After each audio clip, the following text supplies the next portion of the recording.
On to tonight's speaker. Our speaker is Martine Lokken. She is a PhD candidate at the Department of Astronomy and Astrophysics at the University of Toronto. She studies the structure of matter on the largest scales in our universe in order to tackle the major problems in cosmology, and is particularly fascinated by the mysterious source of accelerated expansion of the universe. She grew up in Rhode Island, which is the smallest U.S. state, and went to receive her Bachelor of Science from the University of Virginia. Outside of research, she loves to learn a bunch of different styles of dance from around the world. So I'll now pass it off to Martine to tell us about how the cosmic web can help us solve the universe's mysteries.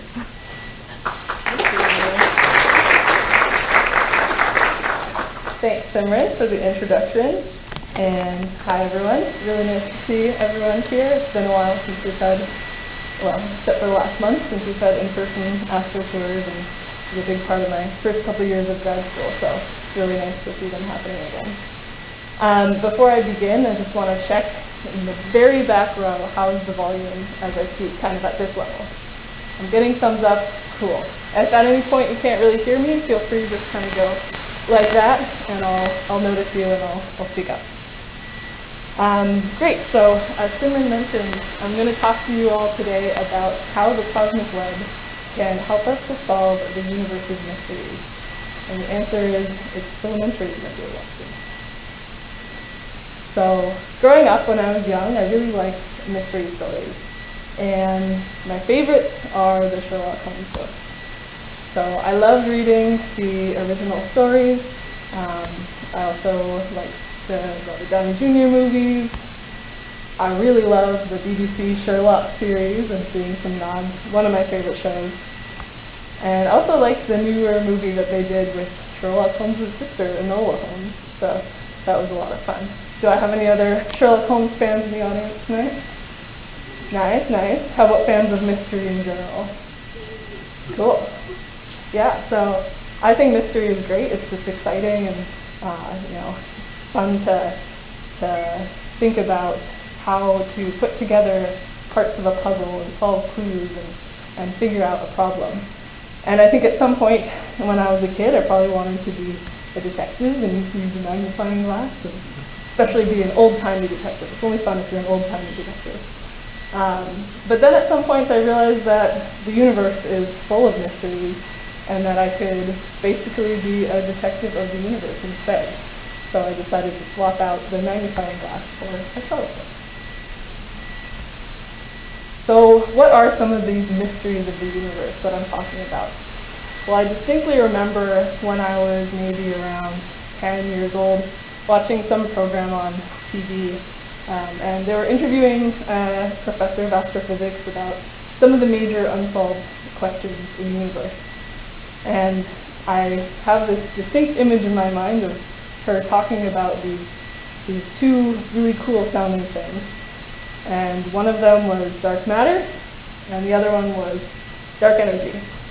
And both of those just sounded really neat and interesting, and so I was fascinated, enthralled, and I wanted to devote much of my life to trying to figure out what these things were. And I'll give you a little hint. 15 years on, we still have really no idea what these are. So these mysteries still exist, and maybe they will still exist in 15 more years, maybe 100 more years, who knows. But all we can do is try our best to solve clues and get closer to the solution. So before I go into more about what these components of our universe actually are, I want to take us on a little trip through different scales in the universe. So I think one of the hardest things to do with cosmology is just wrap your mind around the kind of scales that we're talking about. So of course we're on our beloved planet Earth, and I wanted to start with Earth, and I realized that it's really hard to convey both the scale of Earth versus the other planets and versus the sun at the same time as the scale of the orbits of the planets, because the orbits are just so much bigger, and so you can't really put those objects that are the planets on the same plot as the orbits. But I found this great YouTube video that basically tries to build a scale model of the solar system in the middle of the desert. So we're going to watch some of that. And I'm gonna, oops, can't actually edit it from where I'm at. I wanted to start it a bit later on. So,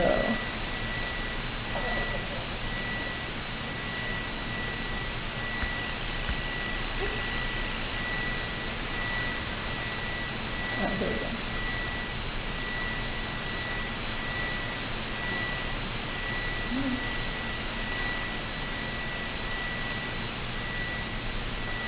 All right.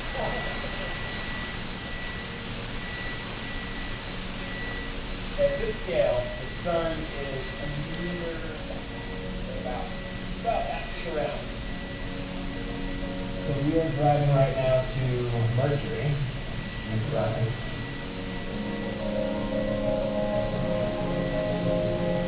So that little marble there is representing Mercury.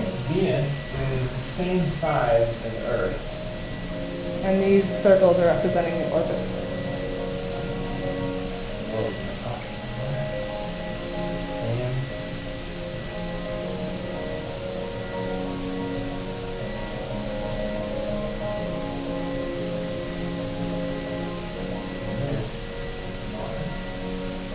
Got a couple of robots rolling around on that one.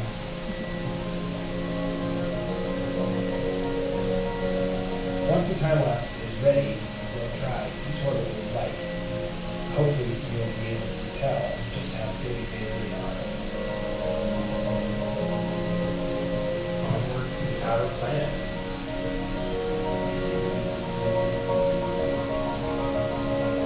Jupiter.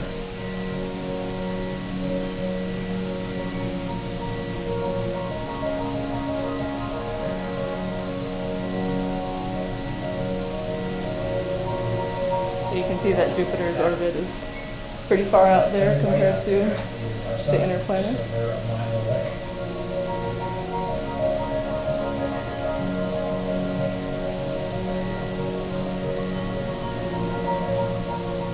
Sun's way, way up there now.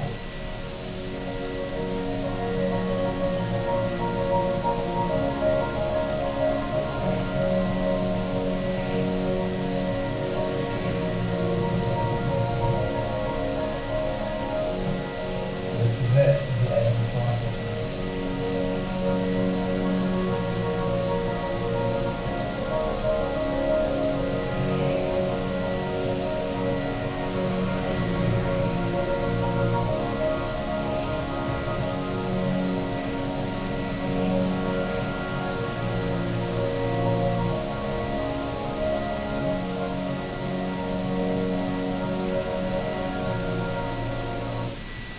Okay, I'm gonna stop that video there. I just think that's incredible, and honestly, like even as a cosmologist, we don't actually think about the scales of things that much. We don't actually try to wrap our heads around it because it just, it breaks your brain. But I really like watching videos like that, and I think it gives you a real sense of just how big things are. So now that we're at the scale of Neptune's orbit, we're gonna go further out from there. So I'm going to go to a pre-prepared video here. And this is the next zoom out, which is going to take us out into the universe.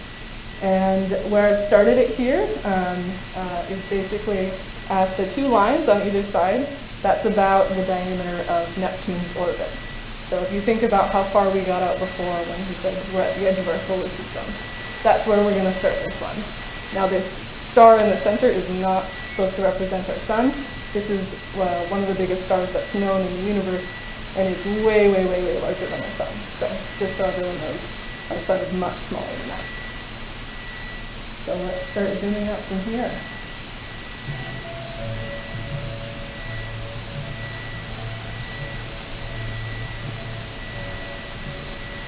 All right, so it's showing you 1 light day, which is the distance that light travels in a day.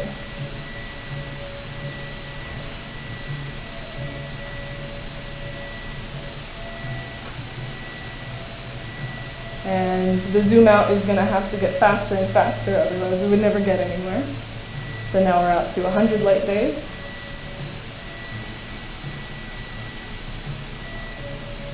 And now out to 1 light year. And we haven't even hit really a neighbor star yet. So now, as we start zooming up from there, we see the neighborhood of that particular star. And just like our sun, that star is one of hundreds of billions of stars in our galaxy. And altogether, these stars are collected in this structure. We have a galaxy that has spiral arms and is laid out in a disk. So as we zoom further and further out, we'll start to see an artist's representation of what the Milky Way galaxy looks like. That's around 100,000 light years across.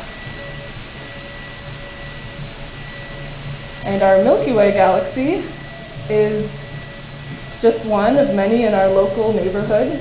So we have our neighbor Andromeda here, and we have other galaxies in our local neighborhood, our local group. And all of those galaxies are part of a sort of cluster of galaxies. And that cluster is part of our local supercluster, which is made up of multiple clusters of galaxies. And it's been dubbed Laniakea, and I'll talk a bit more about that at the end of the talk. So that's about the scale of our local supercluster. And our local supercluster is just one of many filaments and superclusters and clusters and voids in our cosmic web of structure that is what makes up the universe on very large scales. And the cosmic web is what I'll be talking about today and what I do my research on. So hopefully that sufficiently disturbed you, and we'll get back to the rest of the talk now.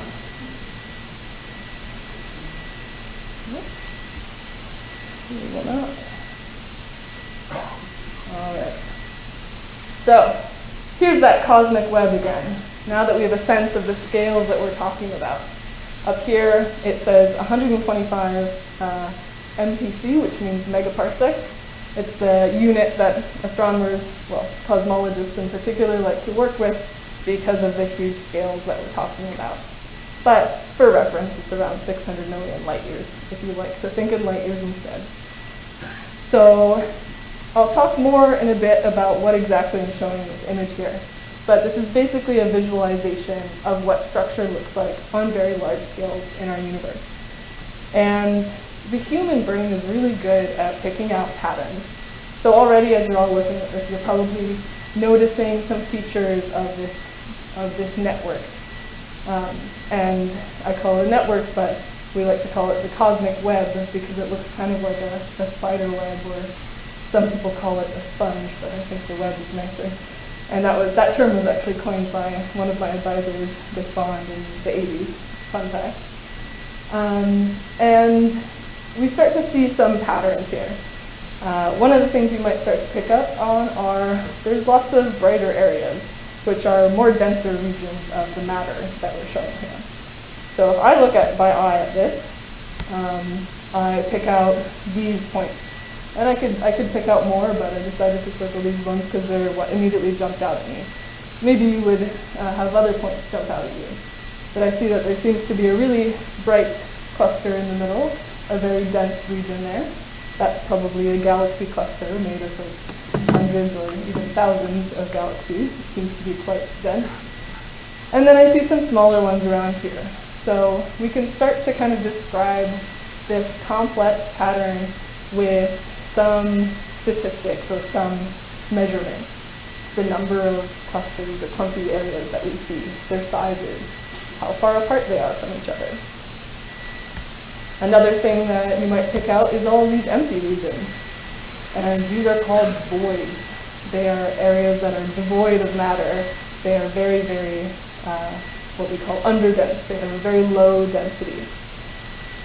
So you can start to count up how many voids there are and what size they are and how far apart they are from each other.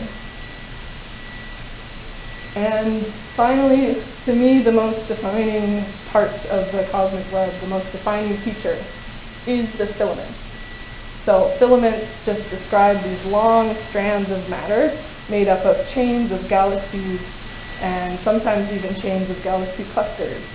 As they get longer and longer, we start to call them superclusters because there's multiple galaxy clusters connected together by this interwoven matter between.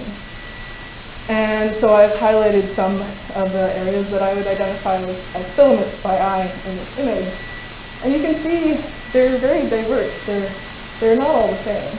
So in the middle, I put this rectangular region around that central cluster. And I still think there's a cluster in the middle, but there's also kind of an elongated region around it. And there it's quite dense, quite thick. But down here to the right, this one's pretty small in comparison.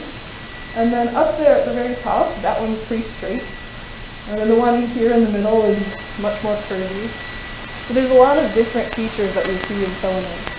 And this is interesting and it holds a lot of information, but at the same time it makes it challenging to do math and statistics using these kind of features. It's hard to identify patterns that don't just follow some similar shape. So unlike spherical objects like planets and stars that we can at least use spherical symmetry for, filaments are anything but spherical, and they don't have all that much in common with each other. But there's some ways that we can approach that, and I'll get to that later. So clearly there's a lot of information here in the structure of the cosmic web. So we can use this kind of information to learn more about those mysteries of the universe that I mentioned earlier, dark matter and dark energy, and other components of the cosmological model. So let's get into a bit of background about dark matter. So dark matter is this invisible form of matter that seems to be about 6 times more prevalent in the universe than normal matter. It exerts a gravitational force, but it doesn't seem to interact with light in any kind of way. And you might ask, well, then how do we know it's there? We have quite a lot of evidence that there's something there that's causing some extra gravitational interactions. We have evidence from basically how galaxies spin, the rotation of galaxies. They spin differently than what you would expect if the galaxies were just made up of normal matter. We also can see that galaxy clusters are more massive than we'd expect from normal matter alone. And we can also see with imaging, mapping out the cosmic web, that the visible matter in the cosmic web clumps differently than it would if there were no dark matter. So that's one of the ways that the cosmic web can tell us about the components of the universe. There's lots of different theoretical ideas for what the dark matter particle could be. This neat illustration that I found online talks about some of them. So in the white circle here we have the visible matter, and that's the stuff we know about. We know there are neutrons and protons, and photons are little particles of light. We know about these things, we can do experiments with them, we can touch normal matter. But all of the dark stuff in the background is theories for what the dark matter particle could be. So it might be something called the axion, this ultra-light particle that has all sorts of weird properties. It might be a dark neutron or a dark electron, some kind of like mirror of our real universe or the normal matter that we're used to. Or it might be something that has a very fun name of a WIMP, which stands for Weakly Interacting Massive Particle. Astronomers love acronyms. So there's a lot of ideas, but we still don't know what it is. We haven't detected it in an experiment, and all we can do is kind of try to rule out as many of these theories as possible and get more data to do that. Now, even less understood is the dark energy. So what is dark energy? It's whatever is causing the accelerated expansion of space-time. So for a while now, we've known that the universe is expanding. This was measured in maybe the 30s or 40s. I don't remember my history well enough, but a while ago. We knew that because we could measure that galaxies were moving away from each other, and that's what led to some evidence for the Big Bang model of the universe, telling us that, well, if things are moving apart today, then they must have been much closer together in the past. However, in the late 1990s, some researchers found evidence that galaxies are actually moving apart from each other faster now than they did in the past. In other words, the expansion of the universe is accelerating. And this was entirely unexpected. If you just go with the normal intuition of how gravity and matter and energy work, basically the intuition that we developed from Einstein's theory, you would think that even though the universe is expanding, all of the matter and energy in the universe will want to make the universe kind of slow down and eventually maybe collapse in on itself again. And so people thought, well, maybe the universe will eventually go into this big crunch where it will collapse, or maybe it'll just end up kind of slowing down and stopping. But then they found, no, it's actually speeding up. It was entirely unexpected. And we really have no idea why this is. There seems to be some kind of anti-gravity feature of space itself that's just producing more space and causing things to move apart faster and faster. So there are way fewer theories on what this could be actually, and really none of them are very viable right now. So it's even more mysterious than the dark matter. So how can we start to solve these mysteries? Cosmologists have a lot of different approaches, but I'm going to say it one more time. It's filamentary, my dear Watson. So one of the things that we can do as cosmologists is compare observations with computer simulations of the universe. So how does a computer simulation work? Basically, you take some initial conditions. You say, okay, I have a pretty good idea of what the universe looks like at early times. And then you add in all of the physics of what you think exists in the universe and how you think it interacts. So that includes normal matter and dark matter, and both of them, how they interact through gravity, how normal matter interacts through the electromagnetic forces, and also the relative content of the universe over time, and how the universe is evolving and expanding depending on this relative content and depending on all of these interactions. And so the things that you put in include properties of the dark matter particle and also properties of the dark energy. How fast is it? How much is it making the universe accelerate? And what time does it kick in?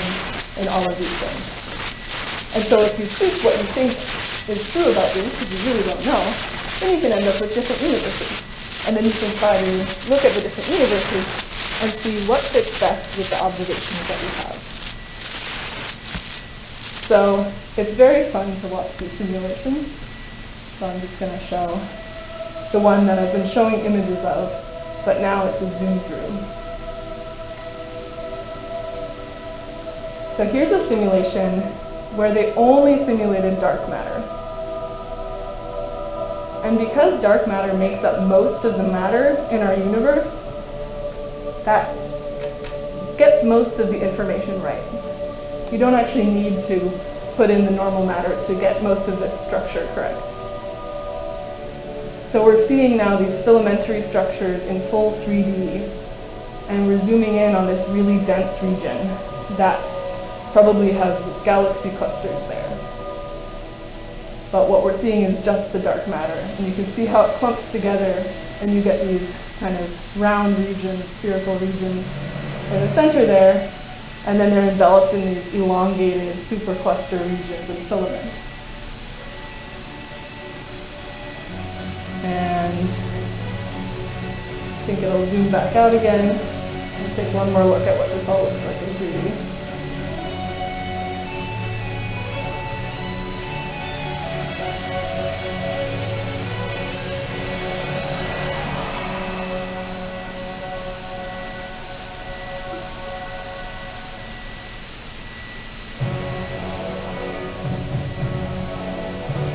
And now you can start to see all of those details of the cosmic web again.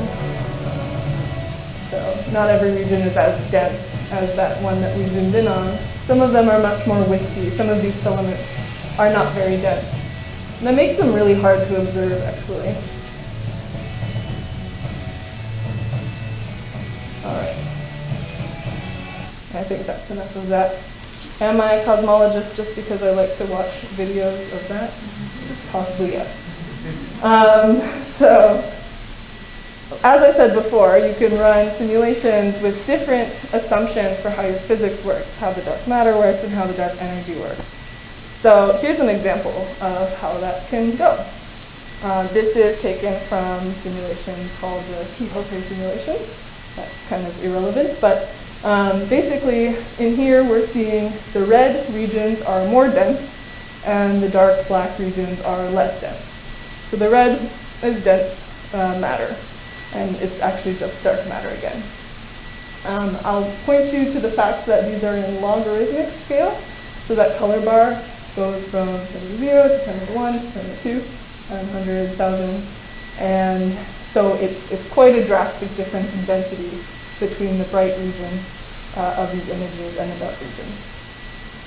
And I think already, again, our brains are very good at picking up patterns. You can probably see by your eyes some of the differences between these two universes. They're run with pretty drastically different dark energy models, but that makes for a good example.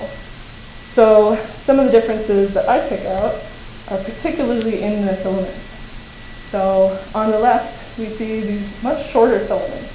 And I've only circled 3, but they're all over, right? They're pretty short. They end in clumps, so you can kind of define the beginning and the end.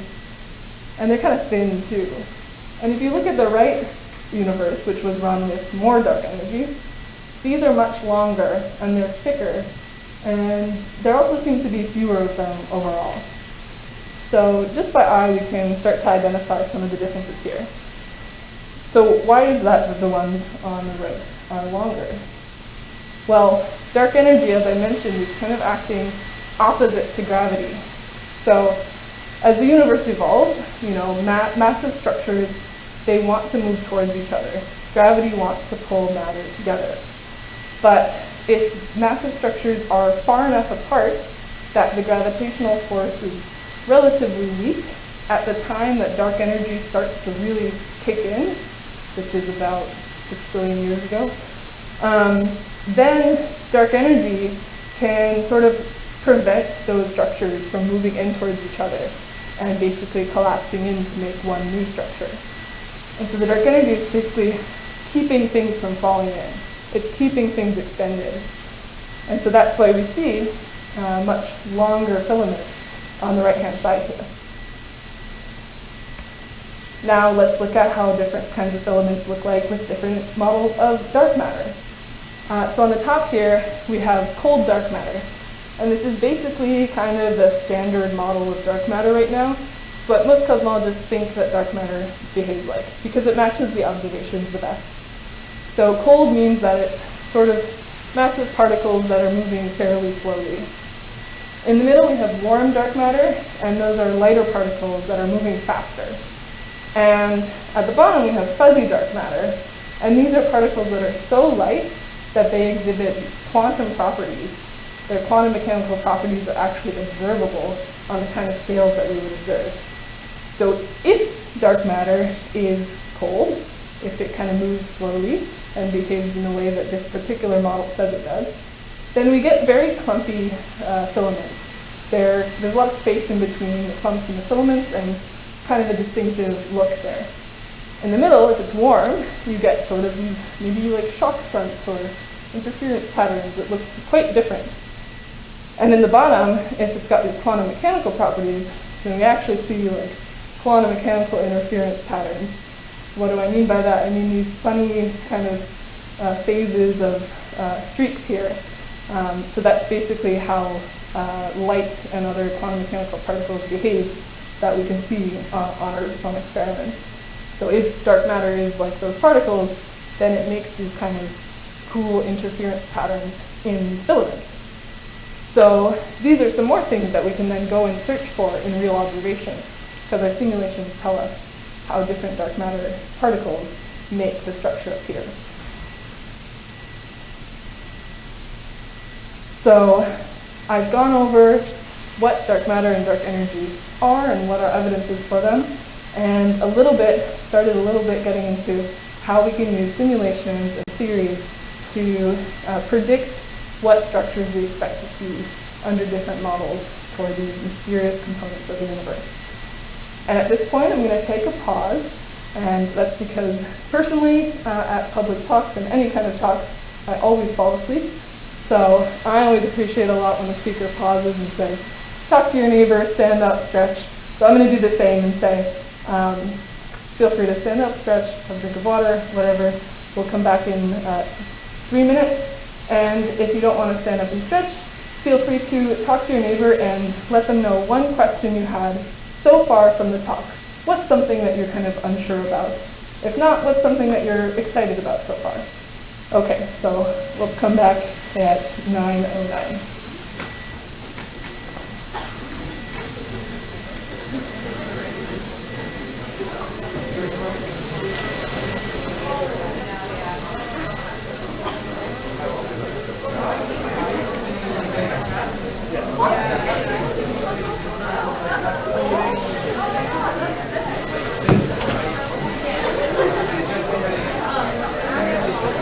So I realize you're not my neighbor, but I do have the visualization for fuzzy dark matter. So I realize it's just a visualization and it's just giving you some idea. Like, if you're talking about quantum mechanical properties as illustrated, the interference patterns are on the order of parsecs. Yeah. Is that actually the case? It is. It's really weird. So it's like they're such light particles that they're Broglie wavelength. Are you familiar with quantum mechanics? Well, a little bit. Okay. So basically, like every particle has associated with a wavelength, Yep. and it's called the de Broglie wavelength. And the smaller something is, the longer that wavelength actually gets. So those theoretical particles are so small that their wavelength is order of the size of galaxies. Right. And so the patterns that happen on those orders of sizes. And has this actually been observed? No. So yeah, definitely not. So it's probably not real because, like I mentioned, things look a lot more like what the top one did. Right. So It would be really cool if it did. So how do we how do we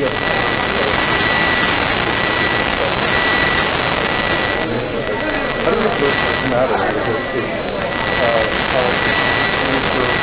more matter clumped together? That will be the next part of my talk. So I'll get questions after this.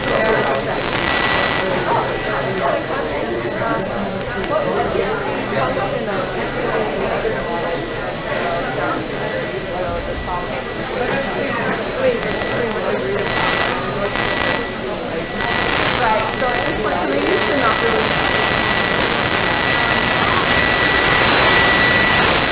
some fraction of dark matter.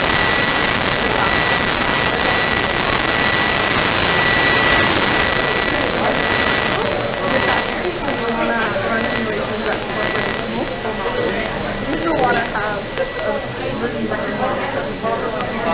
So there is like not yet, but there's kind of other things that maybe the cross-version that it's not working. So there's a bit of reason for it. Thank you. Yeah, no problem. I'm probably going to get started again, but let's chat after the talk. Just a quick question. Yeah. So, this is our darkest sphere, so the velocity drops in the center, the dark frequency. Isn't that also where the galaxy multiply bodies of mass? Yeah, so I'll talk about that in the next half of my talk. All right, everyone, it's 9:09, so I'm just going to talk for a couple minutes and convince people who have walked outside to come on back in if they'd like to hear the rest of the talk. We will be starting in 30 seconds. Anyone still outside? I don't know if they can hear me. Probably not. I was hoping maybe it would sound a little bit. Yeah, if you're outside, shout at us. Okay, I think that's good enough. Hey, it works. Okay, so we were talking about cosmic web and how we can use it to study these different mysteries. So coming back to this image, I showed it earlier, and we were looking at the patterns that we can see by eye here. I want to talk a little bit more about what this is. This is an image of that Millennium simulation that only shows dark matter, the same one we were zooming through earlier, but now it's just a flat image of it. And again, I just want to clarify, this is only dark matter. And dark matter isn't purple or yellow or anything like that. It's invisible. So if we were to actually try to look at this in the real universe, we would see that. But I'm going to bring it back up, just a little bit of it. But there's another way that we can look at the dark matter and at the structure in the universe. And that is through the galaxies. So those little points I put on are supposed to represent how galaxies don't line up with every little bit of matter in the universe. There's a lot of extra dark matter in between galaxies that we can't see. But what they do is they trace the dark matter, kind of along the densest points in the cosmic web. So we can observe a lot of galaxies, and we don't get these kind of beautiful images that we do when we simulate dark matter, because first of all, we can't even observe all the galaxies. Some of them are just way too faint for us to see. And second of all, even if we could, they would only be tracing the underlying full matter distribution. So we get kind of images that look something like that, but there's a lot more of them. I just didn't feel like drawing that many shapes that many times. And actually we get something like this. So here's just a flat map of a bunch of galaxies at a particular distance from us in the universe from some data. So you can see now it's a lot less clear what the patterns are here. Kind of looks somewhat random. Maybe you can pick out a few clumps here and there. What I can see here is maybe I would identify those locations as clumpy parts, as galaxy clusters. And with that kind of information, I could say how far the clumps are from each other, how big are they, how many are there. So we can still do measurements with this kind of information. Another thing we can do is take a map like this, where it's a bunch of dots of the positions of galaxies, and make it blurrier, smooth it out. And if you do that, it looks something like this. I'll flip between those a couple times so you can convince yourself that they are actually the same data. One of them is just smooth. And then the points that I circled before are kind of still there, but I've gotten rid of some of the really small scale features in this map. So now we're seeing more of the slightly larger scale features. And I can identify a few more points, a few more peaks in this map that give me new information. So now I have extra information. I know how many clumps there were on a very small scale and how far apart they were. And I know the same information for a more smooth scale. And we can do this on a wide range of scales and get actually a lot of information, a lot of statistics about these maps of galaxies in our universe. And we can use that to test cosmology. Now, coming back to what I'm most interested in, we can also start to look for those filamentary structures. They look a lot different now that we're looking at this smooth galaxy data, but you can still see that there's some elongated regions here. And again, just by eye, these are the ones that I picked out. You might see other ones in this image. Again, there's a range. Some of them are longer, some are shorter, some are clumpier, less clumpy. So there's a lot of different stuff going on here. And so we need some kind of way to robustly characterize these features. Because if you ask me to identify where they are and how long they are, I might say one thing, but if you ask someone in the audience, like, you might say an entirely different thing because our eyes are picking out different stuff. So we need like computer algorithms that are going to come up with the same answer every time. And this is challenging, as I mentioned earlier, because these structures are so complex. You know, they're not straight, they're not spherical. There's a whole diversity of the shapes and the sizes. So in recent years, there have been some advances for filament finding algorithms. One of them looks like this. It's called the ZZ model. And it uses cylindrical regions and different configurations of cylinders to figure out what's the best match for the structure underlying, and then identifies those underlying regions as filaments. And this kind of green and black structure you see here is the identified filaments by this algorithm. And underneath there are some points that are some of the actual data. Here's another one. It's called disperse. And similarly, they go through galaxy data and try to figure out persistent structures, so directions that continue to persist as you keep going along from one point to the next. So there's different methods you can do that with, and this one uses some mathematical topology methods, basically measures of what the curvature of a surface looks like. One interesting recent advance in cosmic filament studies was that a paper recently claimed to have discovered cosmic filament spin.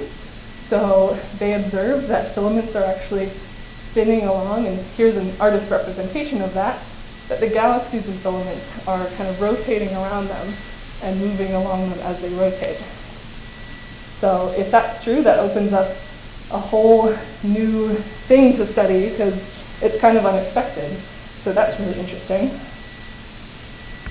And we also know that besides the dark matter and the galaxies, there should be all of this gas also distributed throughout the cosmic web. So this gas can be in different phases. It can be very high pressure, high temperature, low temperature, and those features of the gas depend on where in the cosmic web it is. And so because filaments are pretty thin, they're not very dense, that gas can be really difficult to observe. There's a whole lot of it, but it doesn't emit very strong signals because filaments aren't that dense. So for a long time, it's been a big problem that astronomers couldn't figure out where all of the normal matter was in the universe. It should be in this gas, but this gas is so hard to observe. And yet it makes up something like 50% or more of the normal matter in the universe. And recently there have been some advances in special methods to try to tease out these really weak signals from gas. And this is one of them where they stacked clusters of pairs. I'll talk about what stacking means in a moment, but basically it's averaging. And they stacked pairs of galaxy clusters to look for a signal in between them from the gas in these filaments. And they found some evidence for that. So that's the kind of intermediate region you're seeing there. So there's been a lot of advances recently. And this is also what I work on in my research. So in my research, I'm working on identifying different ways to look at the alignment of structure at different points in the cosmic web. And this demonstrates kind of what I do. I select certain points and then figure out the alignment of structure around them by certain mathematical methods. And then for those regions, I take cutouts from maps around those points, aligned in the direction that we've determined from the galaxy data. And then we can basically cut those out of the maps, rotate them all so they all line up, since we know the direction that they're oriented, and then add them up all together and average them. So an average is just adding up many numbers and dividing by the number of numbers that you added. So in this case, we're adding up many similar images and dividing by 6 if we add 6, or 100,000 if we add 100,000. And in this way, we can bring out the signal from these filaments and superclusters that otherwise are really hard to observe, because this method basically boosts the signal that we can see compared to the noise in the data. So one of the plots that I've made doing this is this here, which shows galaxies from the Dark Energy Survey. It's a particular data set where I did this method, stacking many images where I suspected there should be filaments in a certain direction. And you add all of that up, and you get something like this. So in the center, we see this really bright region, which is the really dense galaxy cluster that's in the center. And then surrounding this, we see this kind of bow tie shape, and that's from all of the filaments that were added together. And the reason it's not just completely straight is because, as I've mentioned before, they're all pointing in different directions.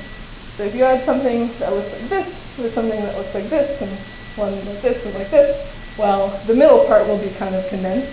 But as you go further and further out, you average over all that different type of structure, and it starts to kind of spread out as you go to the sides of the image. So we see this kind of bow tie shape coming up from the center. But details about the shape of this and how intense the signal is at different points from the center can tell us a lot about the cosmology. We can also do this with maps of that hot cosmic gas, that stuff that's very elusive and hard to measure. And that's another thing that I've worked a lot on, doing the same kind of methods, but adding up and averaging regions where I expect there to be very dense and hot cosmic gas in filaments. And so we get images like this. Now, you can see this is a lot less pretty. It's more noisy. That's because, again, this gas is harder to measure, so these images are much noisier. There's a lot more uncertainty in terms of where the gas actually is. But still, we can see this bright area in the center, which is the galaxy cluster, and this extended region around that, which is the filaments that were added up and averaged, moving out from that galaxy cluster. And then we can run simulations and compare. Now that left image might look totally different. The color scale is a bit different, but it's much cleaner, as you can see. There's very much a clear central signal there, and that bow tie shape is pretty obvious. And so in this case, because there's no noise from when we take real telescope data, in the simulation everything's perfect. So it looks much different, but in fact, statistically these two are very consistent with each other. So this was a simulation run with a couple of assumptions. One, that matter is the cold dark matter, that top image of the one I showed earlier. And two, that dark energy is a cosmological constant, which is one of the descriptions for how it behaves. So it has a certain amount of energy in the universe, it kicks in at a certain time, and it evolves in a certain way. And under those assumptions, which are basically today's standard model of cosmology, everything fits pretty well. Which is both great, because it means that our theories are working really well right now, and in some ways we know kind of how dark matter and dark energy behave. But it's also not so great, because there's not much interesting when you just keep confirming the same theory. And this is kind of the issue in cosmology today. We haven't yet found new clues that are going to point us to something different, something new that can help us actually understand what these particles of dark matter are and how the dark energy is behaving.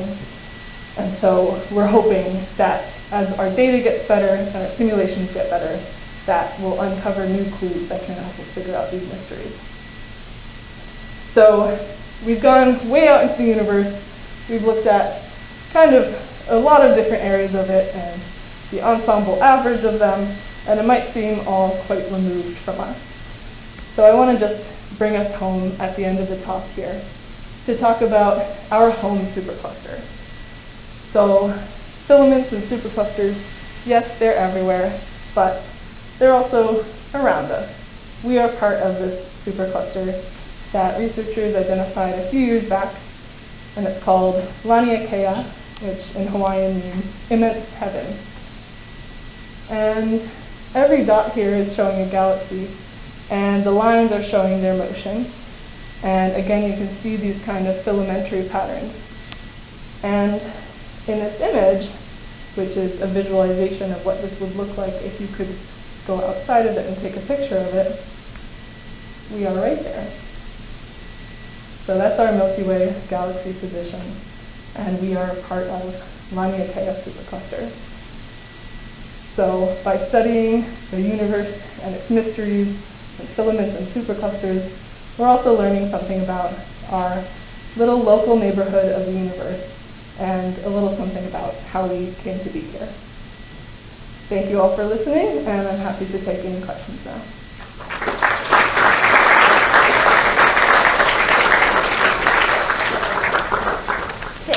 Thank you, Martine, for that extremely fascinating talk. Chris, you can choose the questions you'd like to take, and just please repeat them into the microphone so everybody can hear them. Okay.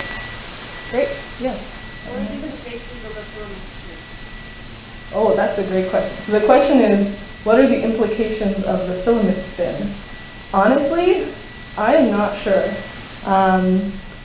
It was unexpected because I think the theory in general tells us that at those kind of scales, there shouldn't be enough torque to spin a structure that's that large.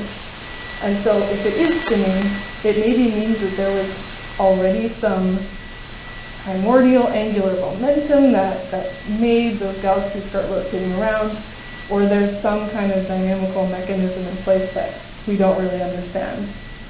But I think that's something that the people who observe that are trying to figure out, and I'm sure a lot of us are going to start working on soon if it turns out to be a credible observation. Thanks. Any other questions? Okay.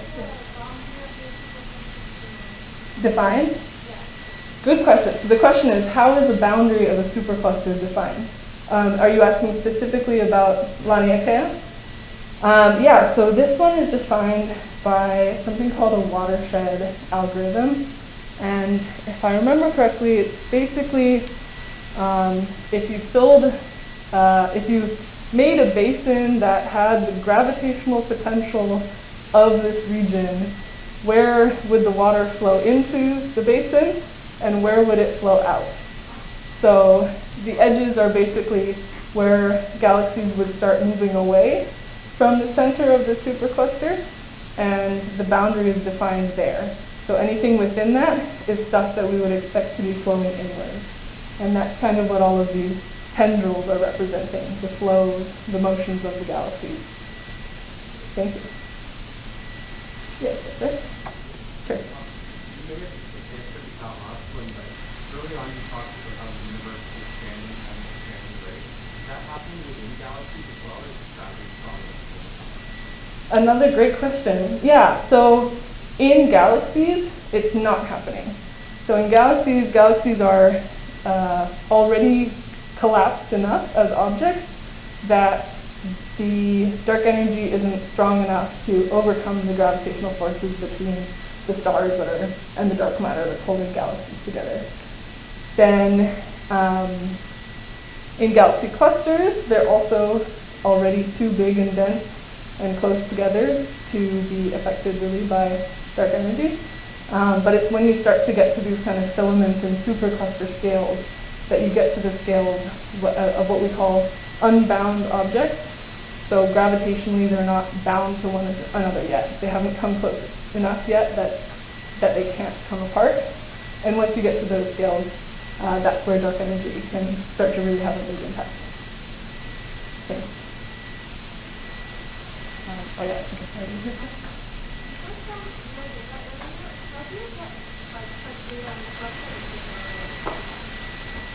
Yeah, so sorry, the question is, how do we get the data of galaxies and clusters when they're so far away? It's no easy feat. We have really, really good telescopes today. So basically, the Dark Energy Survey, which is the one where the data came from, it is a very strong telescope, and it can observe galaxies that are very, very faint. And so the fainter you can observe, the farther out into the universe, and also the farther back in time you're looking, because that light takes time to travel to us. And so one of the things that makes telescopes better is having bigger mirrors. Another thing that makes them better is just being able to observe for longer. So the more time that you sit on the sky and you observe a certain location, the more light can reach you from that location. And so you're adding up more basically particles of light, photons. So the longer you can observe for, the more you can see. So with these new very, very powerful telescopes, we've started to be able to observe further and further back, out and back into the universe's history, and able to map out more and more of the structure. But 30, 40 years ago, like the amount of data we had was so much less. We only had like a little information about the galaxies that are close to us. So it's experienced huge advances in the last few decades. Yes. Yep.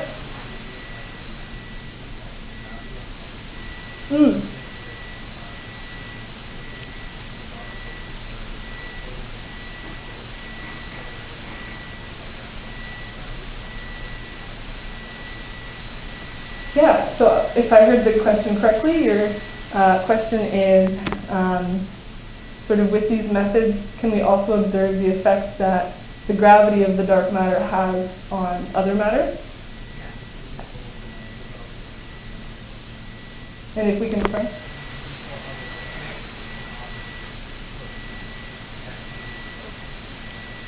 Yeah, so definitely.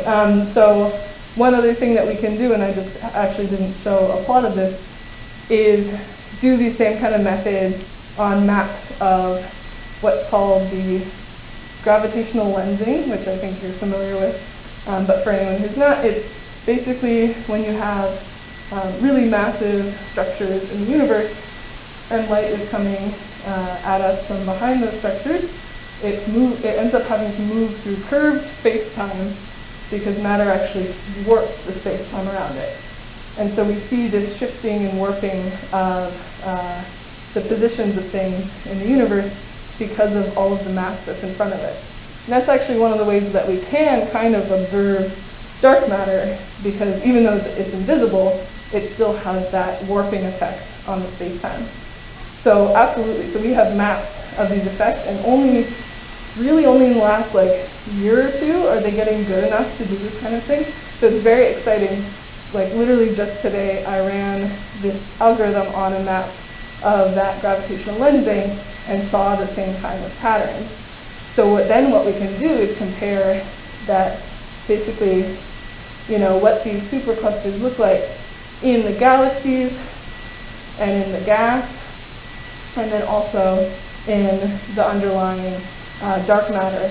And the relationships between those components tell us a lot about how cosmology works and how physics works. So it's very exciting. I think we have time for one final question. Okay, sounds good. All right, I see your hand up there.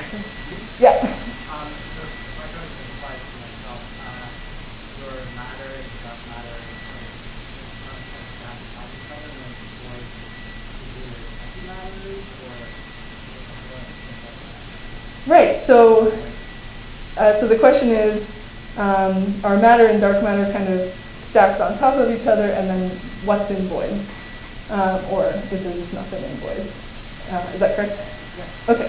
So yeah, absolutely. In the cosmic web, the locations where the dark matter is, that's where we get the normal matter forming dense parts as well. And it kind of goes in that order too, at least based on our current understanding of cosmology. The dark matter starts to form these clumps and undergo gravitational collapse and gravitational motions and stuff.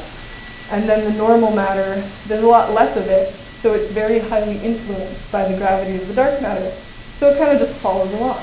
And so you end up getting the normal matter just at the same locations as the dark matter. And that's why the normal matter can tell us about where the dark matter is. And that means that all of that matter has moved away. If it's moving towards something because of gravity, that means it's evacuated some other space. And so as the simulations move along, we can see that all the matter kind of goes towards these really dense regions in the cosmic web, and then the voids get voidier. So the regions that already didn't have much lose more and more material because they have no gravitational pull to pull on anything else. So voids have very little with everything. Very cool. Thank you all for the great questions. Thank you, Martine. That was really interesting. And one sec. Yeah. And before we thank Martine one more time, I'd just like to ask for your patience for a few more minutes. Oh, cool. Okay, great. So I'm going to be providing details and instructions on how to get to the post-hoc activities. So first, I'd like to say thank you to our volunteers and to our sponsors, because without them, these events couldn't happen.